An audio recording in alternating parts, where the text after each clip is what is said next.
విశాఖ ఉక్కు ఆంధ్రుల హక్కు అనే నినాదంతో స్టీల్ ప్లాంట్ మనకు వచ్చింది గతంలో. కరెక్ట్.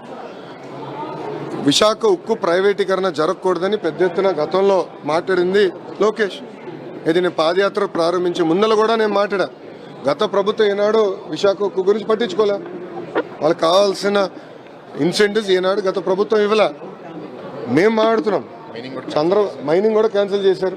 చంద్రబాబు నాయుడు గారు స్వయంగా కేంద్రంలో ఆర్థిక శాఖ మంత్రి గారితో మాట్లాడారు, స్టీల్ మంత్రి గారితో మాట్లాడారు, ఎంపీలందరూ కూడా స్టీల్ మినిస్టర్ దగ్గరికి వెళ్ళారు, చర్చలు జరుపుతున్నారు.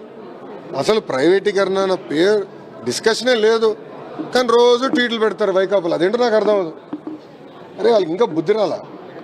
విశాఖ ప్రజలు ఇంత తీర్పు వచ్చినా ఎందుకు దుష్ప్రచారం చేస్తున్నారు? ఎవరైనా మాట్లాడారా ప్రైవేటీకరణ గురించి? ఎప్పుడు ఎవరైనా చెప్పారా? మా రాష్ట్ర అధ్యక్షుల వారు పల్లా శ్రీనివాస్ గారు చాలా స్పష్టంగా విశాఖ ఉక్కుని ప్రైవేటీకరణ జరగనీయము అని చెప్పారు. మళ్ళీ ఎందుకు వాళ్ళు దుష్ప్రచారం చేస్తున్నారు? దయచేసి ఈ ప్రశ్న వాళ్ళని అడగండి. నేను జగన్మోహన్ రెడ్డి గారు ఎప్పుడైనా దొరికితే ఒక్క నిమిషం, జగన్మోహన్ రెడ్డి గారు ఎప్పుడైనా దొరికితే ఆయన కూడా అడగండి. మీరు ఏంటమ్మా? అక్టోబర్ 2న ప్రజా ఉద్యమానికి ప్రజా సంఘాలు పిలుపునిస్తున్నారు. అంటే గవర్నమెంట్ నుంచి ఒక ఇన్సూరెన్స్ అనేది ఆల్రెడీ చంద్రబాబు నాయుడు గారే ఇన్సూరెన్స్ ఇచ్చారండి.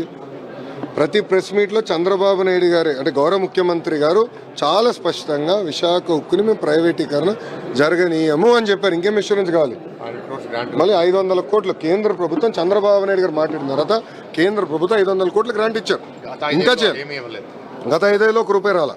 మేము అన్నీ చేస్తున్నాం, ఇంకా చేస్తాం, దాంట్లో డౌట్ లేదు.